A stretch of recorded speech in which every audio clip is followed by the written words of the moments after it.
प्यारे प्रभु के लोगों, एक बार फिर से आप सभी को प्रभु यीशु मसीह के नाम में जय मसीह की। प्रभु आप सभी को आशीष दे और मैं आशा करता हूं कि आप सब लोग ठीक ठाक होंगे। किसी इंसान की ज़िंदगी में अगर परमेश्वर की अगुवाई ना हो और रक्षा और सुरक्षा ना हो तो वो इंसान किस प्रकार का होगा और कैसे वो इंसान आगे बढ़ सकता है और अपने जीवन में सफल हो सकता है। इन बातों को याद करते हुए भजनकार दाऊद परमेश्वर से अपने जीवन में अगुवाई और उसकी रक्षा और सुरक्षा को मांगता है। कब कोई व्यक्ति किसी से सलाह मांगता है, जब तक किसी व्यक्ति को किसी पर विश्वास ना हो, भरोसा ना हो, तब तक वो उससे कोई भी सलाह और कोई भी एडवाइस, कोई भी सलाह नहीं मांग सकता। लेकिन दाऊद को अपने परमेश्वर पर पूरी रीति से भरोसा था, पूरी रीति से विश्वास था। इसलिए दाऊद भजनकार परमेश्वर से उम्मीद रखता, आशा रखता है कि हे परमेश्वर, तू मेरे जीवन की अगुवाई कर, मेरी रक्षा कर और मेरी हिफाजत कर और इवन मेरी सुरक्षा कर। तो भजन संहिता हम लोग 25 को पढ़ते हैं, तो यहाँ पर भजन संहिता में लिखा है अगुवाई और रक्षा के लिए प्रार्थना। तो दाऊद किस प्रकार से परमेश्वर से प्रार्थना करता है अपने जीवन में अगुवाई के लिए, आइए हम वचन को पढ़ते हैं। हे यहोवा, मैं अपने मन को तेरी ओर उठाता हूँ। हे मेरे परमेश्वर, मैंने तुझी पर भरोसा रखा है, मुझे लज्जित होने ना दे। मेरे शत्रु मुझ पर जय जय करने ना पाए, वरन जितने तेरी बाट जोते हैं उनमें से कोई लज्जित ना होगा, परंतु जो अकारण विश्वासघाती हैं वे ही लज्जित होंगे।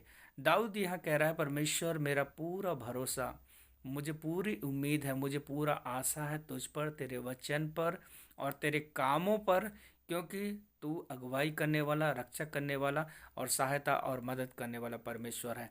इवन मैंने अपने आँखों को, मैं अपने मन को, अपने दिल को केवल और केवल तेरी ओर ही लगाता हूँ, उठाता हूँ, क्योंकि मेरे परमेश्वर, जो तुझ पर भरोसा रखते हैं तो उसे लज्जित ना होने देता है। इन बातों से हम क्या समझ सकते हैं?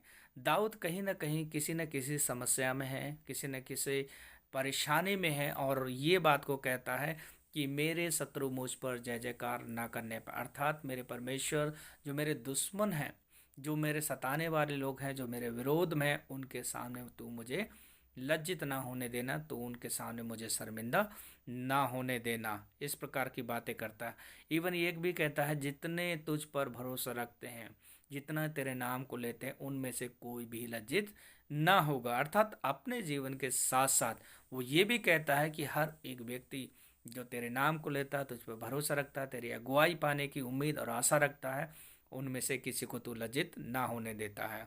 इसके साथ साथ दाऊद याद करता है अपने जीवन के जवानी के दिनों को, कि किस प्रकार से उसका जीवन रहा, किस प्रकार से वो परमेश्वर के साथ चला, कहाँ वो परमेश्वर की नज़रों में गिरा और किस प्रकार से उसने गलतियाँ की और उससे भी गुनाह हो गए। तो वचन 4 से लेकर आगे इस प्रकार से कहता है, हे यहोवा, अपने मार्ग मुझको दिखला, अपना पथ मुझे बता दे, मुझे अपने सत्य पर चला और शिक्षा दे, क्योंकि तू मेरा उद्धार करने वाला परमेश्वर है। मैं दिन भर तेरी ही बाट जोता रहता हूँ। हे यहोवा, अपनी दया और करुणा के कामों को स्मरण कर, क्योंकि वे तो आनंद काल से होते आए हैं। हे यहोवा, अपनी भलाई के कारण मेरी जवानी के पापों और मेरे अपराधों को स्मरण ना कर, अपनी करुणा ही के अनुसार तू मुझे स्मरण कर। दाऊद ये कहना चाह रहा है, परमेश्वर मैं जानता हूँ मैं कहाँ फेल रहा और किस प्रकार का मेरा जीवन रहा, लेकिन फिर भी प्रभु अपनी करुणा के कारण, अपने दया के कामों के कारण मेरी जवानी के पापों को स्मरण न कर, बल्कि मुझ पर दया कर, मुझ पर अनुग्रह कर, मेरी अगुवाई कर, ऐसे समय में मेरी रक्षा कर, मेरी हिफाजत कर। तो हम यहाँ क्या समझ पा रहे हैं कि दाऊद न केवल परमेश्वर पर भरोसा कर रहा है, परमेश्वर से अपने जीवन में अगुवाई मांग रहा है, बल्कि अपने जीवन को भी वो झांक रहा है कि किस प्रकार से उसका जीवन रहा है और कहाँ कहाँ वो फेल हुआ है, और ये बातें भी वो कर रहा है। आगे जब हम चलते हैं तो और भी बातें दाऊद इस भजन संहिता 25 में कहता है, लिखता है कि वह कौन है जो यहोवा का भय मानता, यहोवा उसको उसी मार्ग पर जिससे वह प्रसन्न होता है चलाएगा, वह कुशल से टिका रहेगा और उसका वंश पृथ्वी का अधिकारी होगा। यहोवा के भेद को वही जानते हैं जो उससे डरते हैं और वह अपनी वाचा उन पर प्रकट करता है। अर्थात यहोवा परमेश्वर उन्हीं पर अपनी दया, अपनी करुणा, अपनी अगुवाई, अपनी रक्षा, अपनी सुरक्षा को देता है जो लोग परमेश्वर के डर और भय में चलते हैं। तो वो उनको अपने मार्ग में चलाता, अपने रास्ते पे चलाता, हर एक गलत डिसीजन लेने से, हर एक गलत रास्ते में जाने से बचाता है। इवन लिखा है कि वो व्यक्ति कुशल से टिका रहेगा और परमेश्वर उसके वंश को, उसकी आने वाली पीढ़ी को अधिकारी बनाएगा। कौन लोग? ये वो लोग हैं जो परमेश्वर का डर डर मानते हैं और भय मानते हैं। और इतना ही नहीं, परमेश्वर अपने गुण भरे वेदों को और अपने रहस्यमय बातों को उन पर प्रकट करेगा। आगे लिखा है 15 वचन में, मेरी आंखें सदैव यहोवा पर टकटकी लगाए रहती हैं, क्योंकि वही मेरे पाँव को जाल में से छुड़ाएगा। अर्थात परमेश्वर, मेरी आंखें, मेरा दिल, मेरा जीवन हमेशा तुझ पर निर्भर है, तुझ पर लगी रहती हैं। टकटकी लगाने का मतलब क्या है? जैसे कि किसी व्यक्ति को हम बहुत ध्यान से सुनते हैं, बहुत ध्यान से हम लोग उसकी बातों पर मन लगाते हैं, दिल लगाते हैं, बिल्कुल भी उसके बातों से हम अपने आप को इधर उधर ना करते हैं। टकटकी लगाने का मतलब, सिंपल सा उदाहरण दूंगा। जैसे कि कोई जानवर हो, शेर हो, और हिरन का शिकार करना चाहता है, तो वो शेर ही उस हिरन पर ऐसे टकटकी लगा के रखेगा, उसके हर एक मूवमेंट पर वो बड़े ध्यान करेगा और बड़ा चौकस चौकस रहेगा, ताकि मैं उसका शिकार कर लूं। बिल्कुल भी अपनी नज़रों को इधर उधर वो ना ले जाएगा, अपने दिमाग को इधर उधर ना ले जाएगा। उसका पूरा फोकस और पूरा ध्यान केवल और केवल उस शिकार पर होगा। क्योंकि अगर ध्यान इधर उधर गया, अगर नज़र इधर उधर गई, तो उसका शिकार उससे छूट सकता है। तो यहाँ टकटकी शब्द का इस्तेमाल किया है दाऊद ने कि परमेश्वर, मैंने तुझ पर अपने टकटकी लगाए रखा है, मैंने सदैव तुझ पर ही अपनी आंखें लगाए रखी हैं, क्योंकि तू मुझे और मेरे पाँव को जाल में फंसने ना देगा और तू मुझे छुड़ाएगा। आगे चलकर कहता है वचन 16 में, हे यहोवा, मेरी ओर फिर कर, मुझ पर अनुग्रह कर, क्योंकि मैं अकेला और दीन हूँ। यह दाऊद एक्सप्लेन कर रहा है, प्रभु मैं अकेला रह चुका हूँ, सब ने मुझे छोड़ दिया, मेरे खिलाफ में हो गए, मेरे विरोध में हो गए। मैं अपने आप को दीन करता हूँ, मैं अपने आप को नम्र करता हूँ। इसलिए मेरे परमेश्वर पिता, तू मुझ पर क्या कर, अनुग्रह कर। कई बार जीवन के ऐसे हालात आ जाते हैं जहाँ हम अपने आप को अकेला सा महसूस करते हैं, तन्हा सा महसूस करते हैं। भले दुनिया में सबको ही है, लेकिन तो भी ऐसे घड़ी में हम लोगों को चाहिए कि परमेश्वर हम पर अनुग्रह कर, दया कर, हमारी सहायता कर और मदद कर। नीचे वचन 16 से लेकर 22 तक भजनकार दाऊद पूरे अपने दुख और अपने परेशानी को परमेश्वर से एक्सप्लेन करता है, बताता है। इवन कहता है, परमेश्वर मेरे बैरियों से मुझे बचा, मुझे छोड़ा, मुझे फंदे में ना पड़ने दे। एक वचन पढ़ना चाहूँगा, 19 वचन, मेरे शत्रुओं को देख कि वे कैसे बढ़ गए हैं और मुझसे बड़ा बैर रखते हैं। अपने दिल का हर एक हाल यहाँ पर दाऊद राजा परमेश्वर को शेयर कर रहा है। क्या दाऊद के शेयर करने से पहले परमेश्वर इस बात को जानता नहीं?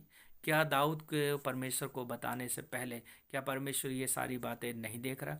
सब कुछ परमेश्वर देख रहा है, सब कुछ परमेश्वर जानता है, लेकिन तो भी वो अपने दिल को पूरा खुले दिल से, खुला मन से अपनी हर एक छोटी छोटी स्थितियों को, परिस्थितियों को परमेश्वर के सामने बताता है। तभी तो परमेश्वर दाऊद के जीवन के लिए कहता है कि दाऊद मेरे मन के मुताबिक चलने वाला व्यक्ति है। अर्थात दाऊद अपने जीवन में परमेश्वर से कुछ भी ना छुपाता है। और लिखा है वचन 21 में, खराई और सिदाई मुझे सुरक्षित रखें, क्योंकि मुझे तेरी ही आशा है, उसके सारे संकटों से छुड़ा ले। मेरे परमेश्वर, खराई और सिदाई में मैं बना रहूँगा, चलता रहूँगा, इसलिए मुझे तुझ पर आशा है और मुझे इन सारे समस्याओं से छुड़ा ले। तो आज के समय में हम कैसे इस वचन को अपने जीवन में लागू कर सकते हैं, कैसे अपने जीवन में अप्लाई कर सकते हैं? जैसा कि मैंने बताया, यदि किसी व्यक्ति के जीवन में कोई अगुआ ना हो, कोई लीडर ना हो, कोई उसे राह दिखाने वाला ना हो, तो वो अपने जीवन का खुद मालिक है, अपनी मर्जी का मुताबिक वो चलने वाला व्यक्ति है। चाहे वो गलत फैसले ले या सही फैसले ले, उसके नज़र में सब कुछ ठीक है। लेकिन कई बार हमारे जीवन में अगुआ ना होने के कारण, कई बार सही सलाह देने वाला ना होने के कारण, हम किसी न किसी कोई ना कोई परेशानियों में फंस जाते हैं। तो सबसे बेस्ट तरीका परमेश्वर का वचन ही हमें मसीह जीवन में अगुवाई देने के लिए, हमारी सुरक्षा करने के लिए, हमारी रक्षा करने के लिए परमेश्वर हमेशा तत्पर रहता है। जैसा कि बाइबल कहती है, हमारा परमेश्वर ना तो सोता है ना तो ऊँघता है वो 24/7 हमेशा जागता रहता है। जब भी हम उसे पुकारते हैं, हम पर दया करने के लिए, हम पर करुणा करने के लिए वो मेहरबान रहता है। प्रभु इस वचन के द्वारा आपको बहुत ऐसे आशीष दे। यदि हमारे द्वारा बनाए गए वीडियो से आप लोग कुछ समझ पाते हैं तो ज़रूर अपने परिवारों को, मित्रों को शेयर करें और इसी प्रकार की वीडियो देखने के लिए आप हमारे साथ में बने रहें। अगली भजन संहिता में हम जाएंगे, इस भजन संहिता को जरूर पढ़कर आइए। मैं आशा करता हूँ प्रभु जरूर कोई ना कोई बातें आपको सिखाएंगे और यहाँ से भी हम कुछ बातें सीखने की कोशिश करेंगे। अपना ढेर सारा ख्याल रखें। प्रभु आप सभी को आशीष दे। प्रार्थना करेंगे। हमारे स्वर्गीय पिता परमेश्वर, आज भी प्रभु सच में दाऊद के समान हमारा दिल, हमारे हृदय, हमारे आँखें तुझ पर लगी हैं और हम विश्वास करते हैं आप पर, आपके वचन पर प्रभु। इसलिए हम आशा रखते हैं और उम्मीद रखते हैं कि आप ही हमारी अगुवाई करेंगे, आप हमारी रक्षा करेंगे, आप हमारी सुरक्षा करेंगे प्रभु और हमारी सहायता मदद करेंगे। आज प्रत्येक भाई और बहन दूर दराज से इस वीडियो के माध्यम से तेरे वचन को सुना है। मेरी प्रार्थना है प्रभु, जब भी ये कोई भी निर्णय लेते हैं प्रभु और आपसे अगुवाई मांगते हैं, आपके वचन से अपने अगुओं के द्वारा अपने लोगों को अगुवाई दे, ताकि किसी भी प्रकार से तेरे लोग समस्याओं में ना फंसें, दुखों में ना फंसें, परेशानियों में ना जाएं। मेरे परमेश्वर, यदि किसी प्रकार के दुख और परेशानियों में ये हैं और आपको पुकारते हैं, आप पर भरोसा करते हैं प्रभु, इनके जीवन में आप काम कर, इनके परिवारों में आप काम करें, बच्चों में आप काम करें, व्यक्तिगत जीवन में आप काम करें प्रभु। सारे टेढ़े रास्ते, सारे उबड़ खाबड़ रास्ते नॉर्मल यीशु मसीह के नाम से हो जाए, असंभव बातें संभव हो जाएं, नामुमकिन बातें मुमकिन हो जाएं प्रभु जी। मैं विश्वास करता हूं प्रभु, आज तक आपने ही हमें चलाया है, सुरक्षा दिया है, तमाम ज़रूरतों, आवश्यकताओं को पूरा किया है। ऐसे ही प्रभु हमारे जीवन के अंत तक आप हमारी रक्षा, हिफाजत और हमारी सारी आवश्यकताएं पूरी करें और हमारी सहायता मदद करें। आपको और अच्छी रीति से जानने के लिए, आपको करीबी से, नज़दीकी से, घनिष्ठता से पहचानने के लिए, आपके साथ चलने के लिए हम सबकी सहायता मदद कर, जिसके द्वारा आपकी बड़ी महिमा होने पा। प्यारे प्रभु, बहुत बहुत दिल से धन्यवाद करते हैं प्रार्थना सुनने के लिए। यीशु मसीह के नाम से मांगते हैं, आमीन आमीन आमीन। अपना ढेर सारा ख्याल रखें। प्रभु आप सभी को आशीष दे। जय मसीह की।